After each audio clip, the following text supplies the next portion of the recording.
back to the channel. I'm finally doing the video that I've kind of been hinting at in the last few videos to do with dahlias. So, as the title suggests, this is a video on dahlias versus chrysanthemums. So I know some people will be thinking, like, how can you compare dahlias and chrysanthemums? Why not just do both? They flower at different times of the year, etc. And so I've kind of been assessing what I've been growing on my allotment for the last couple of years, and relating that back to now building the flower farm. And I think you can compare dahlias to chrysanthemums in the fact that they both take the same amount of money, time and effort. Okay, yes, they flower at different times of the year, etc., and they're not, you know, they're not quite comparable in certain ways regards the actual flowers. But I think, you know, when you look at it as sort of something that takes, well, basically what I said, time, effort and money, then they're very comparable. So basically, I've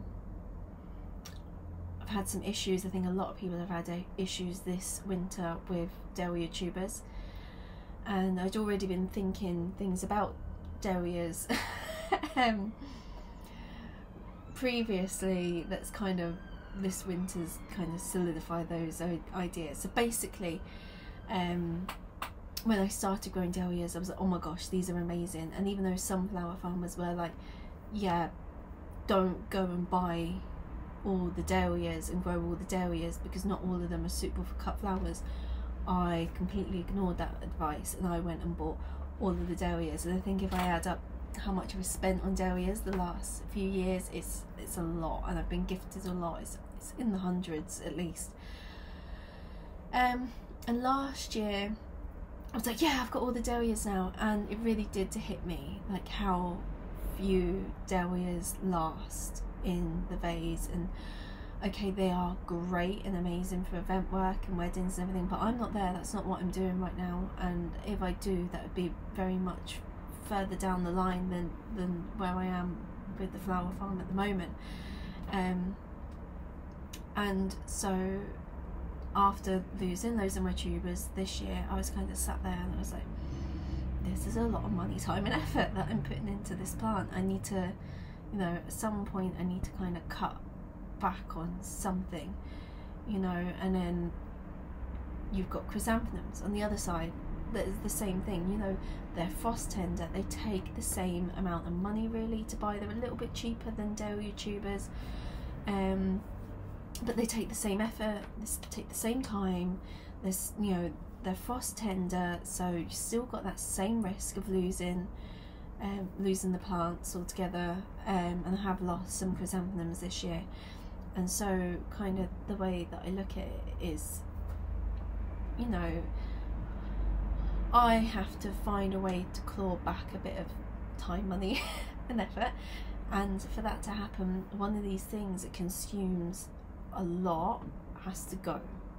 I don't mean go completely, but I mean I have to be like, whatever I've got now, pare down to the bare minimum that works, and stick with that. No more buying, try and get them, you know, that it's as minimal effort and time as possible, and then put a little bit of the time and effort and money into the other one. So we'll start with the cons. So for dahlias, my list of cons is, so obviously first of all, dahlias are not frost hardy. They require either protection or being lifted, most probably being lifted in the winter to be able to survive, and that obviously takes time, effort and money to be able to do that. Up next is initial expenditure. Dahlia tubers aren't cheap to begin with, especially if you want multiple varieties or you want multiple tubers of the same variety. it can get quite expensive to begin with. And up next is risk of entire stock loss, and this is the thing, because they're not frost hardy and because they are quite expensive, you know, that's the thing, if you lose your whole stock, that's a huge loss. You know, it's not just like a packet of seeds. Then we have flower protection required, and maybe this isn't necessarily the case for everyone or every type of dahlia, but when I've grown them, especially the lighter colours, I have noticed that the flowers do get eaten a lot by bugs, etc. So something like some netting or that is going to be required for the dahlias, because really, if you're going to be charging the amount of money that you need them to be perfect. And lastly, we have Vase Life. Again, this will vary from variety to variety, and different people have different experiences with this, but I find that one of the issues I have with dahlias is they don't have as long as a vase life as other flowers. And then for chrysanthemums, here is my list of cons. So first up is actually the same as the dahlias even, and that's the fact that they're not frost hardy. It says that they can survive down to -5. I have lost plants a little bit with the temperatures about -4, -3. So they do need protection. So they either need frost protection in the ground, or they need to be lifted and stored. You're some kind of butterfly. And again, the same as the dahlias, the initial expenditure. Now, while I feel that the chrysanthemums are actually, the majority of the time, not as expensive as dahlia tubers, it's still one of those that, you know, really to get a good stock and a good variety, it is a little bit of money that you have to lay out to begin with. And another one, it's the risk of entire stock loss.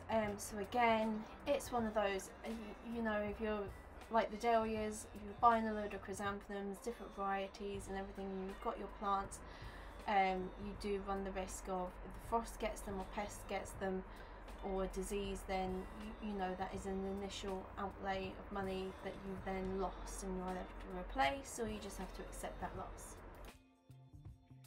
And last but not least for chrysanthemums is the stigma. Now let's be honest, there is a stigma that surrounds them, as in these like bog standard garage or supermarket bouquets of just like your standard white, yellow and green mixed chrysanthemums, and a lot of people will kind of be like, oh, you know, turn their head away from wanting the bouquet that's chrysanthemums. I think it's similar with carnations as well.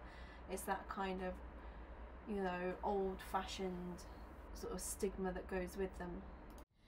And as you can see, like they're very similar, they're very comparable.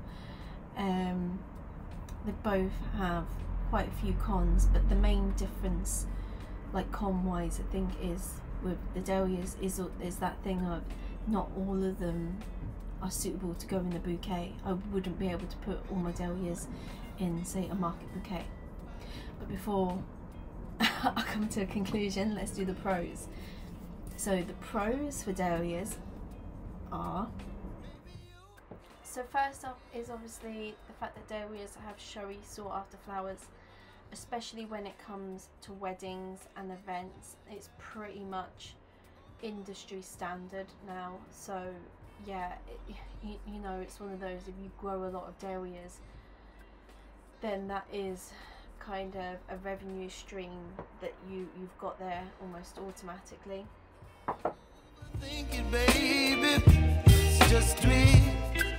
And then we have large blooms, which I know it actually for some people is actually one of the cons of dahlias, because it's hard to put them in market bouquets because they are so large, but I think it's a pro, especially if you're doing like a large market bouquet or something. It does fill things out, and I do like to use them as large focal flowers to build bouquets around when there's not much else going on. They kind of work as a statement piece on their own, and you could have like 2 dahlias and a load of filament foliage, and it does make a really nice bouquet still, even though technically there's only like 2, maybe 3 flowers in it. And lastly is price per stem, because let's be honest, you can charge far more for a dahlia than you can most other flowers, I think. I think pretty much they come in line with maybe things like gladioli and lilies. You're definitely not going to get the same price for a zinnia as what you are a dahlia. So yeah, and chrysanthemums, let's be honest, most chrysanthemums per stem are going to be cheaper than a dahlia. And the pros for chrysanthemums are, so to start with, specialty varieties, so that's going back to like the Stigma thing. Well, now there are a lot of different varieties for chrysanthemums that don't look traditional, they don't look like your standard chrysanthemum.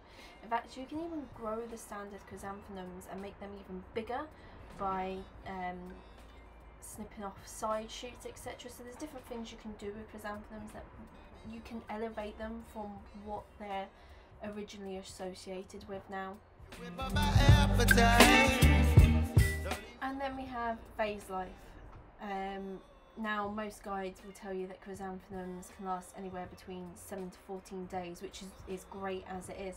However, I will tell you now, I did a test and I had a spray of my chrysanthemums that I grew. I put them in the vase and they lasted a month. They lasted literally nearly a month before you started to see any like real signs of wilt on them, and I think I changed the water once. So you know, like they are popular with florists and supermarkets and garages for a reason. They do really last. They are amazing. I think they're probably one of the best flowers for vase life. And then we have the amount of flowers. Now I know that dahlias are obviously great at producing loads of flowers, especially if you take off side buds. Especially if you don't take off side buds, if you're not too worried about how big the flower gets. However, it is nothing compared to chrysanthemums. The amount of chrysanthemums I was cutting, just alone with my chrysanthemum plants, I could have been selling bouquets all the way through autumn last year. With just the sheer amount that was produced.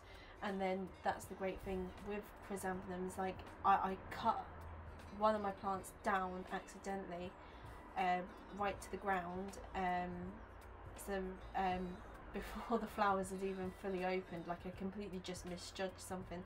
I left the flowers that I'd cut off on the ground and they all produced, they all opened, and then the plant also put on a brand new lease of life and produced a load new chrysanthemums, nowhere near as many as the first batch. But I was like, oh my gosh, this is crazy. I could be cutting and regrowing and cutting and regrowing chrysanthemums for, you know, for weeks throughout the season.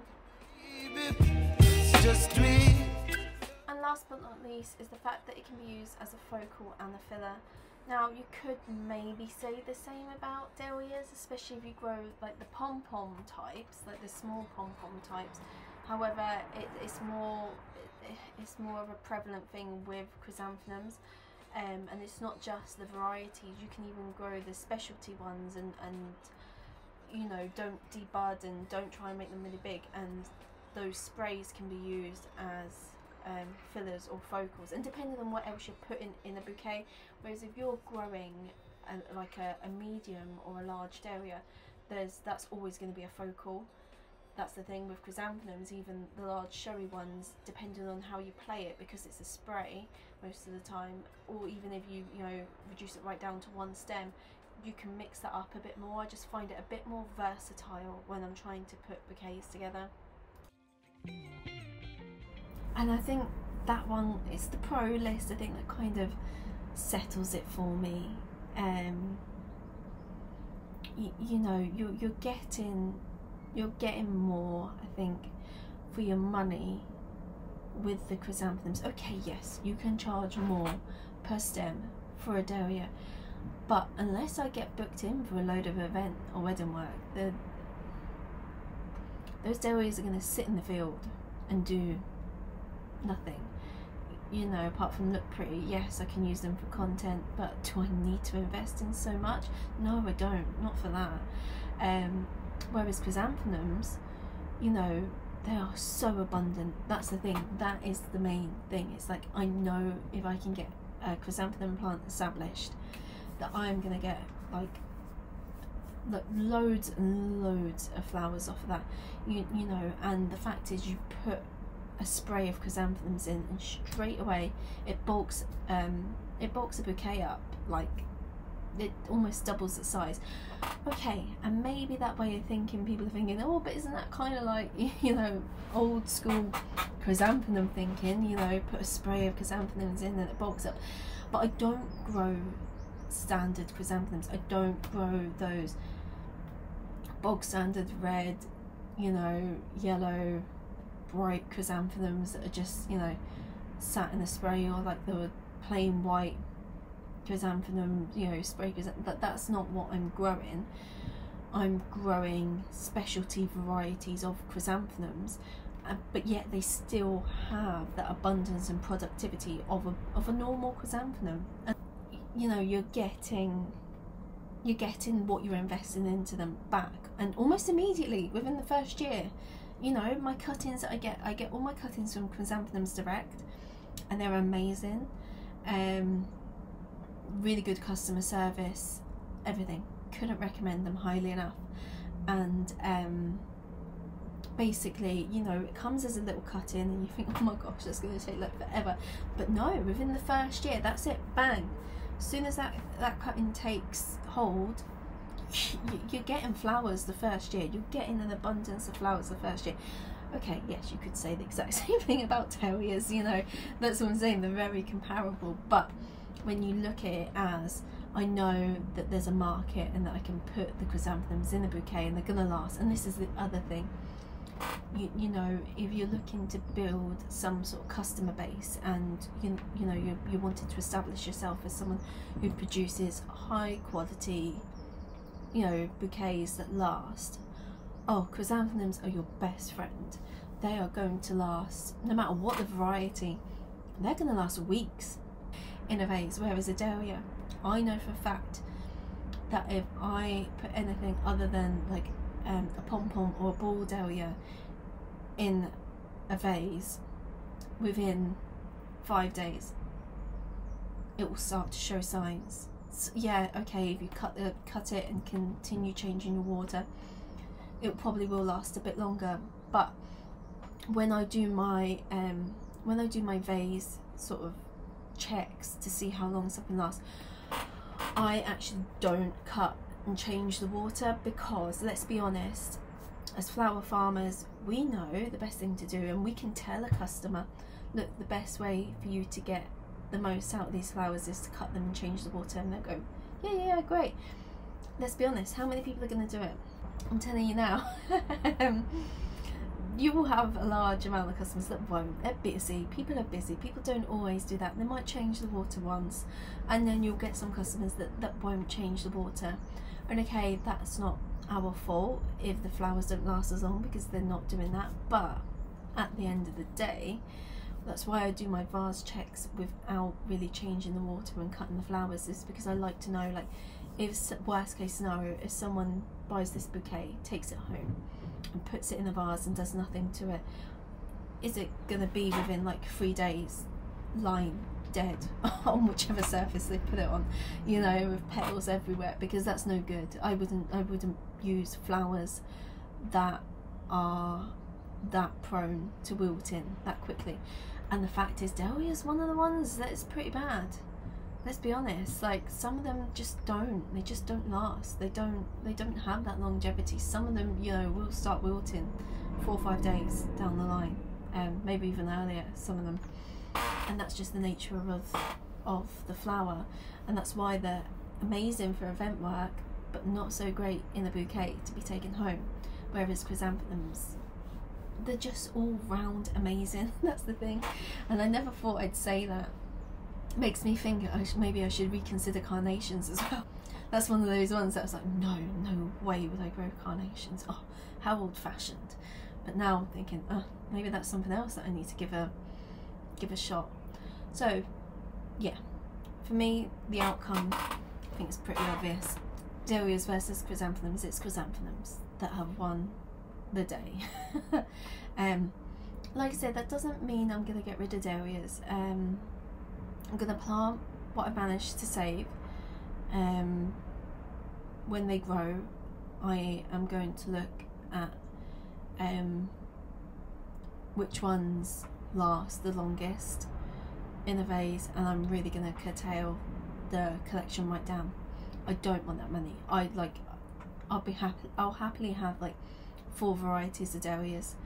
And I know, like last year I was planning on like cultivating dahlias and everything, and that is a whole other avenue you can go down, and that does, and like it does still appeal to me, and it is it is like a fun thing, and I think it'd be great to be able to do that, but I'm not there yet. That's me trying to run before I can walk, really, and that's not going to work. That's not going to be productive or profitable for me. So like I said, I'd happily have like 4 varieties of dahlias to go in bouquets. I don't need any more than that. Like, there are so many other flowers that I can grow that don't require what the dahlias require. And then chrysanthemums, that means I'll expand my chrysanthemums. I'm going to look for like the earliest varieties, and I'm going to really put some effort and time into like, can I get these to flower even earlier? Can I get them just that little bit earlier, so that I've got nice beautiful chrysanthemum sprays for like mid-summer? That's my thought process, and that's kind of where I'm at. So yes, I hope this has been helpful. Maybe it has, maybe it hasn't. I'll leave you with some of my favourite chrysanthemum varieties that I have bought already, and then some that I'm looking at for the new year, now that I've decided, yeah, so I'm not buying any more dahlias, that's it. In the future maybe I might, but for the foreseeable future, no, I'm going to go with what I've got. Even if all my tubers have rotted and I get like nothing, then that's what I'm going to go with. I'm not investing any more time or money in dahlias. There's other things that I can invest that in that I think are going to be better. I think there's a bit of a hype around dahlias at the moment, and they're lovely and they're beautiful, and if you want to do event work and weddings and all of that good stuff, then go ahead, grow as many as you can, and go for it. But for me, and I think there's a few flower farmers that have said the same thing, that they're not ideal. They're not an ideal cut flower. At the end of the day, they are a bit finicky. So yeah, that's that. I'll leave you some wonderful chrysanthemum varieties, and I look forward to doing follow-up videos showing exactly what I mean regards the chrysanthemums and how good they are and why I've chosen them. Okay, thanks for watching, and I'll see you in the next video.